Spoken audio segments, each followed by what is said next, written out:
All right. Yeah, really excited for this. I think this is something that probably nobody in this room has seen before. Um, it's very much in line with, I think, what a lot of other people are doing in terms of edge compute in like the JavaScript world, and now we finally get to do it in the Swift world. So as Chris would say, we are one step closer to world domination with globally distributed Swift. So I also apologize for the white slides. I didn't get the memo that black would be better on an iMac screen.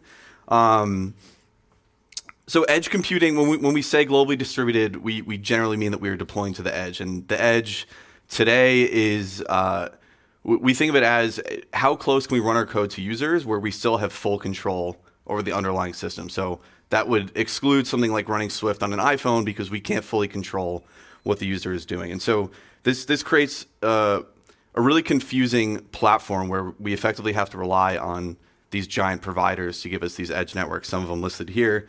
And then one of the first things you're going to ask is, okay, what SDKs do I actually have available to me to write code on the edge? And then the next obvious question is, how do I actually do the full end-to-end workflow of developing an app locally on my machine and then actually deploying it and running my code in production? So edge computing is this wonderful buzzword that we call serverless. This means that there are, of course, servers managing your code, but as the end user, as the developer, we don't know about them. And so I think that there's two really interesting ways to describe serverless that I haven't really seen before. The first is that serverless is really a deployment model. In a traditional server application, you're probably using something like Docker or Kubernetes, and then you are deploying your code to something like AWS, and they're managing those servers for you, but you still have to run and pay for a 24/7 server. With something traditionally more serverless, like AWS Lambda or Fastest Computed Edge, you upload your package to them, generally like a zip file. They fan it out to all their servers, and then you forget about it. You don't pay a penny once you upload your code. Where you start paying is actually for usage, right? So now you're only paying for what you're using. You're not actually paying for time. You're paying for the number of requests and bandwidth and things like that. And this creates a really interesting platform for developers where you no longer have to worry about constantly paying for a server, and you're offloading a lot of things to the providers, and you just get to focus on your application. But these edge platforms are also super proprietary. So there's two main pieces of technology behind them. The first one is V8. This is employed by Cloudflare on their Workers platform. This is heavily tied to JavaScript. It is the engine that runs Chrome. So obviously not what we are going to be using today. The second really interesting piece of technology here is WebAssembly. So WebAssembly you might think is being something that runs in the browser, but turns out it's actually a really interesting runtime for server-side code. It's language agnostic. Any language can choose to compile to WebAssembly, and this creates a really interesting opportunity for us to run Swift on top of a WebAssembly platform. So I want to take a second to look at what an ideal server-side Swift application might look like. And I'm going to say that this is your ideal server-side Swift application. So what do we have here? Well, we have a really fast router coming from Vapor. We have really Swifty APIs for dealing with requests and responses. We have access to Foundation. The Foundation news announced earlier is amazing because code size is definitely a problem in these environments. You have really modern Swift features like async and await. And that one line of code, upgrade to HTTP3, is actually doing some very clever things. So we have the most modern HTTP stack available to us in this application. So now that I've thoroughly convinced you that that is the most ideal server-side Swift app you can have, let's talk about the most ideal performance.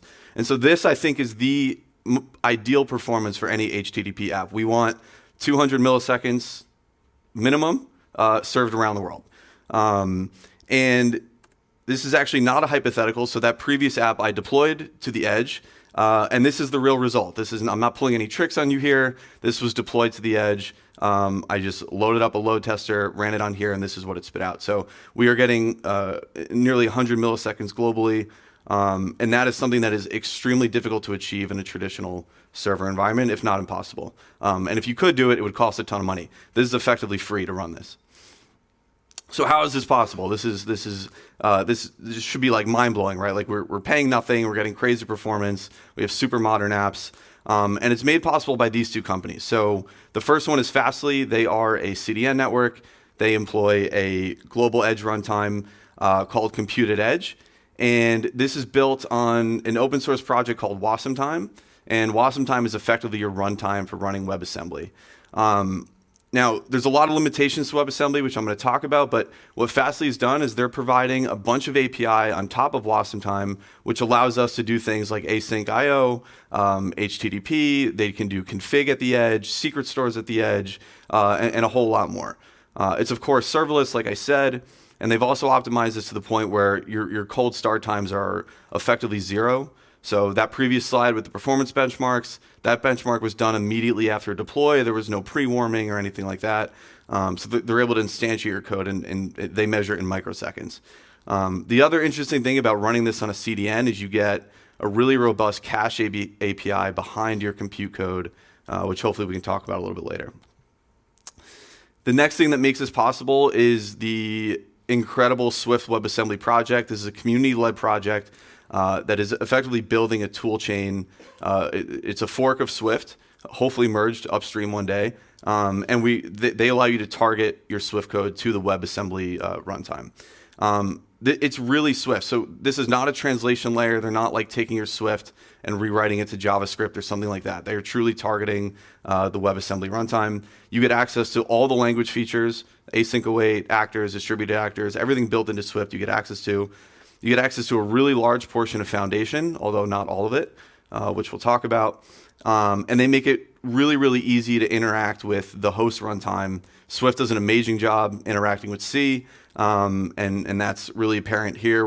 You're going to see later that a lot of the APIs that we have to call are going to end up being underlying C functions. Anybody familiar with WebAssembly would know that it's single-threaded. But that does not mean that we can't do multitasking. So they provide a cooperative task executor. A little bit out of scope for this talk, but I would suggest looking up. But effectively, you're not losing out on things like structured concurrency in WebAssembly. And then the other great thing is you can actually develop these projects directly in Xcode or VS Code. So it's not like you're losing your development environment that you're familiar with. Okay, so one of the first questions I ask is what SDKs are available to us. So this is where I came in. I wrote an SDK called Compute, and this is a fully functioning server-side Swift app. And so the model here is very different because you're not binding to ports. You're not listening for requests, right? All of that is managed by Fastly. They're managing the network layer for you. All you need is a structured entry point to your application, which you can see here, called on incoming request. And then you can do anything inside of that scope. And every single request is going to be isolated. So every single request gets basically a fresh stack and a fresh heap. So nothing can really overwrite each other. You're getting full request isolation here. A couple goals. Obviously, it has to be obviously Swift. We want to write Swift here. We don't want to write things that look like JavaScript or something else. There's a ton of host calls that Fastly provides. We support all of them. I did my best to make local development as easy as possible, which we'll talk about. And then the other really important thing is these environments are really memory constrained. So we have to do streaming end to end. We don't want to be buffering a lot of memory. Everything needs to be streaming. We just had some great work on async sequences. Those are fully supported here as well. So how does this actually work? So what Fastly is doing is they have this, there's an S expression language called WIT.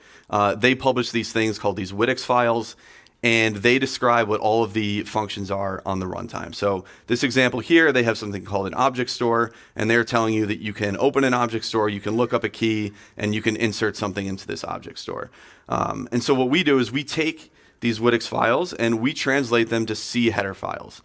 And we can import these functions from the runtime and now make them available to Swift. So Swift plays incredibly nicely with C, and that's what allows us to call these functions. Now, my goal is to make sure that you don't ever have to deal with those functions, and so you get to use API, much higher level API inside the compute package, and I'll call those functions for you. And so what this does is this now forces things like async throws and forcing try catch and things like that, and you don't have to worry about the error codes coming from Fastly or the runtime. So something tells me I didn't convince all of you that was our ideal Swift application. So I want to show you another example that is a little bit more ideal. So in this case, we're doing some things here. So we are integrating with a MySQL provider now. So now we're actually making network calls. In this case, PlanetScale. We have multiple routes here. In one of them, we're just issuing a static SQL query. And another one, we're actually grabbing a parameter from the route itself. And so we're issuing a more dynamic SQL query looking up the customer. And I don't know if you can catch this, but we're not returning a response.status.send.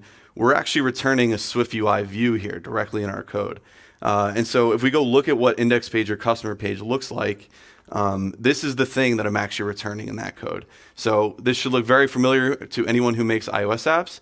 And what ends up happening is, so we return this Swift UI view, and we convert this to HTML, and this is what it looks like. Not the prettiest thing, but it should give the example that we can actually build full websites in Swift, write our code in Swift UI. It's producing all the necessary HTML and CSS for you, and of course, you're getting incredible global performance when doing this. So remember, this is hitting a MySQL database that's hosted in Virginia, and we're still getting about 500 milliseconds response time all over the world when we do this. So then the next question is, okay, can we actually use this in production? And I'm going to say yes, you can definitely use this in production. My day job, I work for a big name media company called Barstool Sports in the United States. About a year ago, so we run one of the largest podcast networks in the US. We host around 50 or something podcasts that we build in-house. And a big requirement about a year ago was to do server-side ad insertion on our podcast. So when all of us listen to an episode, we are going to dynamically stitch ads into these MP3s. Couple requirements: it needs to be fast, so less than 2 seconds to do this. S3 is incredibly expensive when it comes to egress costs, so we need to be able to cache these MP3 chunks as best as we can. It needs to handle many requests per second and serve many gigabytes per month. This is some of the code that's doing it. So this is hosted on Fastly. The code itself doesn't matter, but I promise it's real. And this runs today. So we're averaging anywhere from 600 to 800 requests per second. We are churning 14.4 gigabits per second on this service. That's 1.1 billion requests per month and 2.8 petabytes of MP3 served every single month, entirely in Swift. Okay, so let's talk limitations. This is the ugly side of things, right? Not everything could be perfect here. So WebAssembly today lacks both a thread and a socket model, which means you cannot use things like SwiftNeo, libdispatch, and URL session today. That is definitely changing, but today we are fully reliant on what these providers are giving us in terms of networking and async IO. So there's already proposals for both of these things. I definitely encourage you to follow them. I think we're not far away, but this is as bleeding edge as it comes right now, and it's still super early. The next tricky thing with this is developing locally is not the most straightforward task. So Fastly, they provide a local server called Viceroy, where we can still compile our code locally, and then Viceroy is a server that effectively mimics the production environment. So you can spin that up and test everything locally, but it's a little bit more involved than hitting build and run on, say, an iOS app. The other thing is, a single import foundation Swift file compiled to WebAssembly is around 27 megabytes. The new foundation work is going to help dramatically with that. But that means that we need to strip a lot of code in order to deploy this. And so there's some additional tools that have to be run to make that possible. The Swift WebAssembly team provides a lot of these tools. There's a tool called Carton, which installs a lot of these things for you locally and makes a lot of this much easier. Here's a bunch of resources that were in this talk. So Compute is the SDK that I built. Compute UI is the SDK that I wrapped around the Swift UI layer. There's a project called Tokamak, which lets you write Swift UI to HTML or Swift UI in the browser.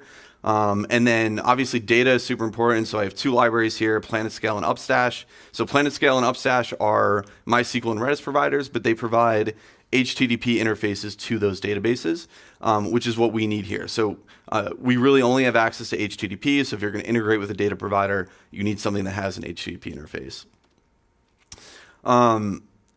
It is very important that this talk was not an ad for Swift Cloud, but if you want to try this stuff, I encourage you to try it.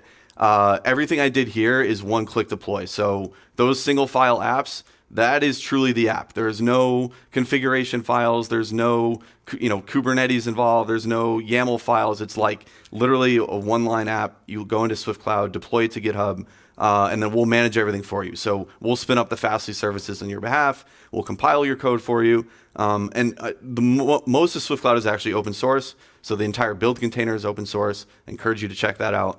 And right now it's completely free because I haven't had time to build a billing model. So feel free to give it a shot. The last thing on a very serious note, so projects like Swift WebAssembly, they really need our help to support them and ultimately get them merged upstream. So please donate. They have an open collective.